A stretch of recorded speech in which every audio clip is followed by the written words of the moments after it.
रिया का पति बिका एक नगर में दिहाड़ी मजदूर था। रिया पहले गांव में ही रहती थी, पर कुछ महीने पहले बिका उसे महानगर में ले आया था। वे दोनों एक छोटी बस्ती में किराए की रूम लेकर रहते थे। रिया को खाना बनाने से लेकर हर काम उसी रूम में ही करना पड़ता था। सुबह शाम निकास के लिए उसे बोतल लेकर सड़क के किनारे जाना पड़ता था। उसे शुरू में खुले में नहाने में बड़ी शर्म आती थी, पता नहीं कौन देख ले, पर धीरे धीरे वह इसकी आदी हो गई। बिका 2 रोटी खाकर और 4 से 6 टिफिन में लेकर सुबह 7 बजे निकलता तो फिर रात के 9 बजे से पहले नहीं आता था। उसकी 12 घंटे की ड्यूटी थी। जब बिका को महीने की तनख्वाह मिलती तो रिया बिना बताए ही समझ जाती थी, क्योंकि उस दिन वह खुश एवं दारू पी कर आता था। रिया के लिए वह पत्ते के दोने में जलेबी लाता और रात को उसका कचूमर निकाल देता। बिका रिया से बहुत प्यार करता था, पर उसकी तनख्वाह ही इतनी कम थी कि वह रिया के लिए कभी साड़ी या कोई दूसरी चीज नहीं ला पाता था। एक दिन दोपहर में रिया अपनी कोठरी में लेटी थी कि दरवाजे पर कुछ आहट हुई। वह बाहर निकली तो सामने एक जवान औरत को देखा। उस औरत ने मुस्कुराकर कहा, मेरा नाम बाती है, मैं बगल की रूम में ही रहती हूं। तुम जब से आई हो कभी तुम्हें बाहर निकलते नहीं देखा। मर्द तो काम पर चले जाते हैं, बाहर निकलोगी तभी तो जान पहचान बढ़ेगी। अकेले पड़े पड़े तो तुम परेशान हो जाओगी। चलो मेरे कमरे पर, वहां चलकर बातें करते हैं। रिया ने कहा, मैं यहां नई आई हूं, किसी को जानती तक नहीं। अरे रूम से निकलोगी तब तो किसी को जानोगी। रिया ने अपनी रूम में ताला लगाया और बाती के साथ चल पड़ी। जब वह बाती की रूम में घुसी तो दंग रह गई। उसकी रूम में 2 कोठरी थी, रंगीन टेलीविजन, फ्रिज, जिसमें से पानी निकालकर उसने रिया को पिलाया। रिया ने कभी फ्रिज नहीं देखा था, नहीं उसके बारे में सुना था। रिया ने पूछा, बहन यह कैसी अलमारी है? इस पर बाती मन ही मन मुस्कुरा दी। उसने कहा, यह अलमारी नहीं, फ्रिज है।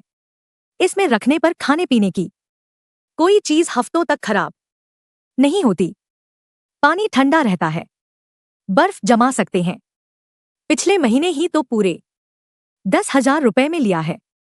रिया ने हैरानी से पूछा, बहन तुम्हारे आदमी क्या काम करते हैं? बाती ने कहा, वही जो तुम्हारे आदमी करते हैं।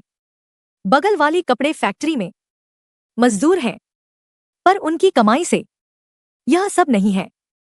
मैं भी तो काम करती हूं। यहां रहने वाली ज्यादातर औरतें काम करती हैं, नहीं तो घर नहीं चले। बहन मैं तो कहती हूं कि तुम भी कहीं काम पकड़ लो। काम करोगी तो मन भी बहला रहेगा और हाथ में 2 पैसे भी आएंगे।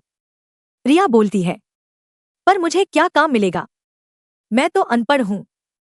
तो मैं कौन सी पढ़ी लिखी हूं? किसी तरह दस्तखत कर लेती हूं। यहां अनपढ़ों के लिए भी काम की कमी नहीं है। तुम चौका बर्तन तो कर सकती हो, कपड़े तो साफ कर सकती हो, चाय नाश्ता तो बना सकती हो। ऐसे काम कोठियों में खूब मिलते हैं और पैसे भी अच्छे मिलते हैं। नाश्ता चाय तो हर रोज मिलता ही है, त्योहारों पर नए कपड़े और दिवाली पर गिफ्ट। आज मैं अपनी कमाई में से ही 2 बच्चों को प्राइवेट स्कूल में पढ़ा रही हूं। इनकी कमाई तो रूम के किराए, राशन और दारू में ही खर्च हो जाती है। क्या मुझे काम मिलेगा? रिया ने जल्दी से पूछा। करना चाहोगी तो कल से ही काम मिलेगा। जहां मैं काम करती हूं उसके बगल में रहने वाली कोठी की मालकिन कामवाली के बारे में पूछ रही थी। वे एक बड़े स्कूल में पढ़ाती हैं। उनके मर्द वकील हैं। 2 बच्चे हैं जो मां के साथ ही स्कूल जाते हैं। मैं आज शाम को ही पूछ लूंगी। और पैसे की बात भी कर लूंगी। मकान मालकिन अगर तुम्हारे काम से खुश हुए तो तनख्वाह के अलावा ऊपरी कमाई भी हो जाती है। इस बीच बाती ने प्लेट में बिस्कुट और नमकीन सजाकर उसके सामने रख दिए। गैस पर चाय चढ़ा रखी थी। चाय पीने के बाद बाती ने रिया से कहा कि वह चाहे तो अभी उसके साथ चली चले। मैडम 2 बजे घर आ जाती हैं। आज ही बात पक्की कर ले और कल से काम पर लग जाना। बाती ने यह भी बताया कि हर काम के अलग से पैसे मिलते हैं। अगर सफाई करानी हो तो उसके 300 रुपए, कपड़े भी धुलवाने हो तो उसके अलग से 300 रुपए, अगर सारे काम कराने हों तो कम से कम 2000 रुपए। बाती कपड़े बदलने लगी। उसने रिया से कहा, चल तू भी कपड़े बदल ले, पैसे की बात मैं करूंगी। चाय नाश्ता तो बनाना जानती होगी? हाँ दीदी, मैं सब जानती हूँ। मीट मछली भी बना लेती हूँ, रिया ने कहा। उसका दिल भीतर से उछल रहा था। अगर वह महीने में 2000 रुपए कमाएगी तो उसकी सारी परेशानी दूर हो जाएंगी। रिया तेजी से अपनी रूम में आई। नई साड़ी पहनी और नया ब्लाउज भी, पैरों में वही प्लास्टिक की लाल चप्पल थी। उसने आंखों में काजल लगाया और बाती के साथ चल पड़ी। रिया थी तो सांवली, पर जोबन उसका गदराया हुआ था और नैननक्श बड़े तीखे थे। गांव में न जाने कितने मर्द उस पर मरते थे, पर उसने किसी को हाथ नहीं लगाने दिया। इस मामले में वह बड़ी पक्की थी। रास्ते में बाती ने कहा, बहन, अगर तुम्हारा काम बन गया तो मैं महीने की पहली पगार का आधा हिस्सा लूंगी। यहां यही रिवाज है। बाती एक कोठी के आगे रुकी। उसने घंटी बजाई तो मालकिन ने दरवाजा खोला। बाती ने उन्हें नमस्ते किया। रिया ने भी हाथ जोड़कर नमस्ते किया। बाती 2 साल पहले उनके घर भी काम कर चुकी थी। गेट खोलकर अंदर जाते ही बाती ने कहा, मैडम जी, मैं आपके लिए बाई लेकर आई हूं। अच्छा, बाई तो बड़ी खूबसूरत है। पहले कहीं काम किया है? मैडम ने रिया से पूछा। बाती ने जवाब दिया, अभी गांव से आई है, पर हर काम जानती है। मीट मछली तो ऐसी बनाती है कि खाओ तो उंगलियां चाटती रह जाओ। मेरे इलाके की ही है, इसीलिए मैं आपके पास लेकर आई हूं। अब आप बताओ कि कितने काम कराने हैं? मैडम ने कहा, देख बाती, काम तो सारे ही कराने हैं। सुबह का नाश्ता और दिन में लंच तैयार करना होगा। रात का डिनर मैं खुद तैयार कर लूंगी। कपड़े धोने ही पड़ेंगे। साफ सफाई, बर्तन पोंछा, यही सारे काम हैं। सुबह जल्दी आना होगा। मैं 7:30 बजे तक घर से निकल जाती हूं। इसके बाद मैडम ने मोलभाव किया और पूछा, कल से काम करोगी? मैं कल से ही आ जाऊंगी। जब काम करना ही है तो कल क्या और परसों क्या? रिया ने कहा। रात में जब बिका घर लौटा तो रिया ने उसे सारी राम कहानी सुनाई। बिका ने कहा, यह तो ठीक है कि तू काम पर जाएगी, पर कोठियों में रहने वाले लोग बड़े घटिया होते हैं, कामवालियों पर बुरी नजर रखते हैं। यह बाती बड़ी खिलिखाई औरत है। जिन कोठियों में काम करती है वहां मर्दों को फंसाकर वह खूब पैसे ऐंठती है। ऐसे ही नहीं, इसके पास फ्रिज और महंगी महंगी चीजें हैं। इस पर रिया ने कहा, मुझ पर कोई हाथ ऐसे ही नहीं लगा सकता। गांव में भी मेरे पीछे कुछ छिछोरे लगे थे, पर मैंने किसी को घास नहीं डाली। एक दिन दोपहर में मैं कुएं से पानी भरने गई थी। जेठ महीने की दोपहरी, रास्ता एकदम सुनसान था। तभी ना जाने कहां से एके साहब का बड़ा लड़का आ टपका और अचानक उसने मेरा हाथ पकड़ लिया। मैंने उसे ऐसा धक्का दिया कि कुएं में गिरते गिरते बचा और फिर भाग ही खड़ा हुआ। मैं दबने वाली नहीं हूं, पर मैंने बात कर ली है। दुनिया में बुरे भले हर तरह के लोग हैं। बिका ने कहा, तू जैसा ठीक समझ, मुझे तुझ पर पूरा भरोसा है। दूसरे दिन रिया सुबह जल्दी उठी और बाती को साथ लेकर 6 बजे तक कोठी पर पहुंच गई। मालकिन ने उसे सारा काम समझाया। रिया ने जल्दी से पोंछा लगा दिया, गैस जलाकर चाय भी बना दी। तू भी समय से नाश्ता कर लेना, चाहो तो बाथरूम में नहा भी सकती हो, साहब निकल जाएं तो कुछ कपड़े हैं उन्हें धो लेना। थोड़ी देर में रिया साहब के लिए चाय बनाने चली गई। ठक की आवाज कर वह कमरे में आ गई और बेड के पास रखी छोटी मेज पर ट्रे को रख दिया। साहब ने रिया को गौर से देखा और कहा, देखना बाहर अखबार डाल गया होगा, जरा लेती आना।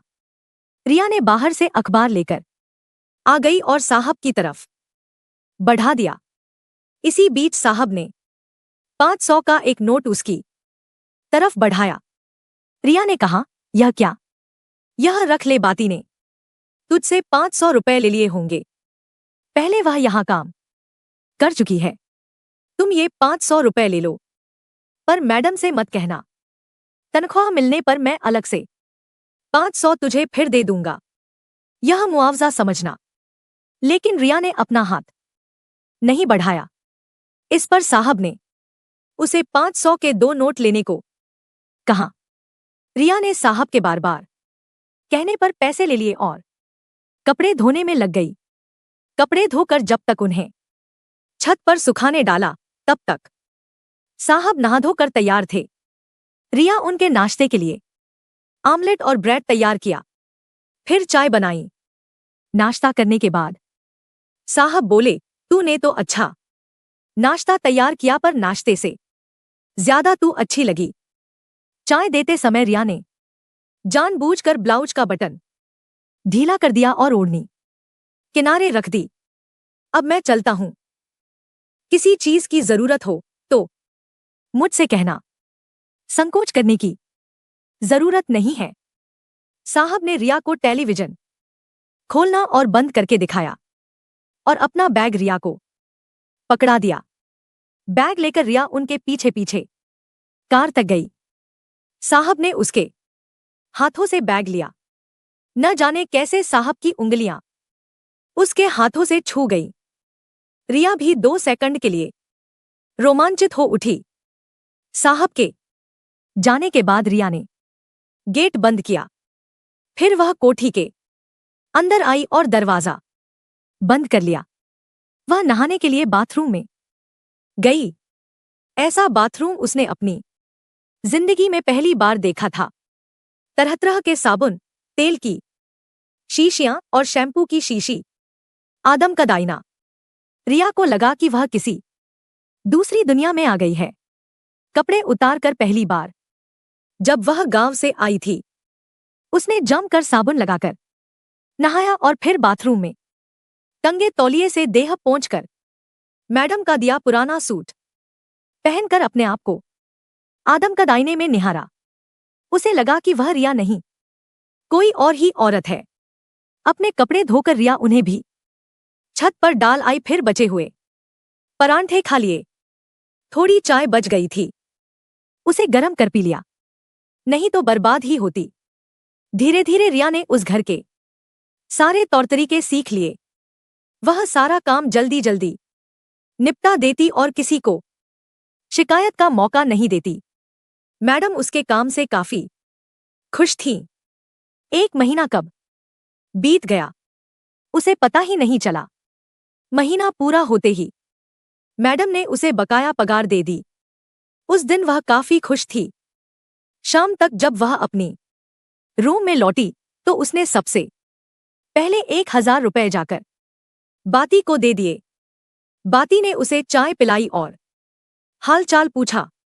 उसने इशारों में ही पूछा कि साहब से कोई दिक्कत तो नहीं। रिया ने कहा, ऐसा नहीं है।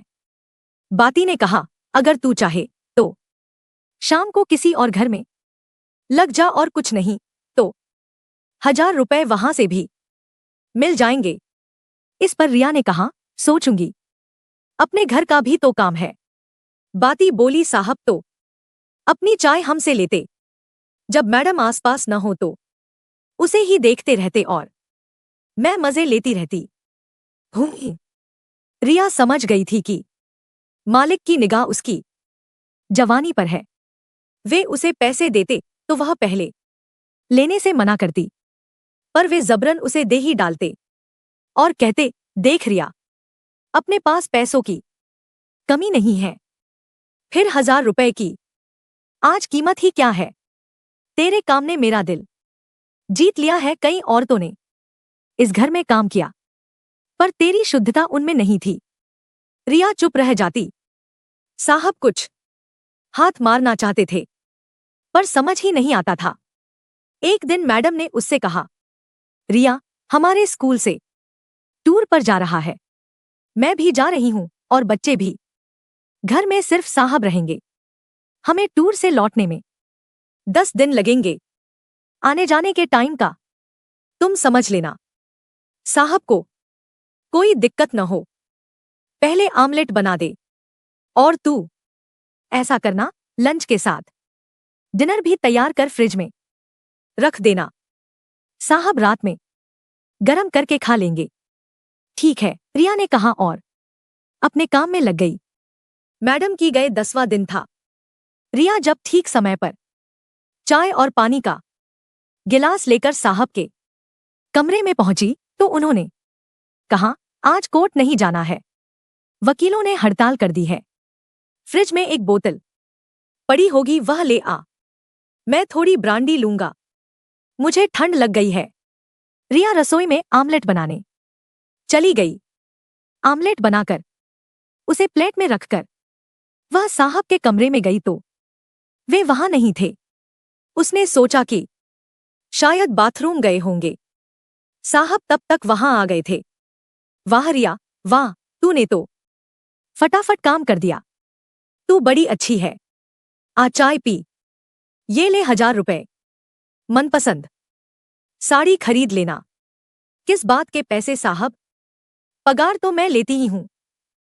रिया ने कहा, अरे ले ले, पैसे बड़े काम आते हैं, मना मत कर। कहते कहते साहब ने उसका हाथ पकड़ लिया और पैसे उसके ब्लाउज में डाल दिए। रिया पीछे हटी। तब तक साहब ने उसके ब्लाउज में हाथ डाल दिया था और उसके ब्लाउज के बटन टूट गए थे। रिया ने एक जोर का धक्का दिया। साहब बिस्तर पर गिर पड़े। इस बीच रिया भी उन पर गिर गई। रिया ने एक जोरदार चुम्मा गाल पर लगाया और बोली, साहब 5000 और दो। देखो, मैडम बच्चों के साथ चली आ रही हैं। साहब ने कहा, रिया, तू जल्दी यहां से निकल, और अपना पूरा पर्स उसे पकड़ा दिया। अगर मेरे चैनल पर पहली बार आए हैं तो मेरे चैनल को सब्सक्राइब कीजिए ताकि आप लोगों तक मेरे वीडियो का नोटिफिकेशन पहुंच सके। मेरे वीडियो को लाइक, शेयर, कमेंट कीजिए ताकि आप लोगों के लिए अच्छा से अच्छा वीडियो बना सकूं। जय हिंद, जय भारत।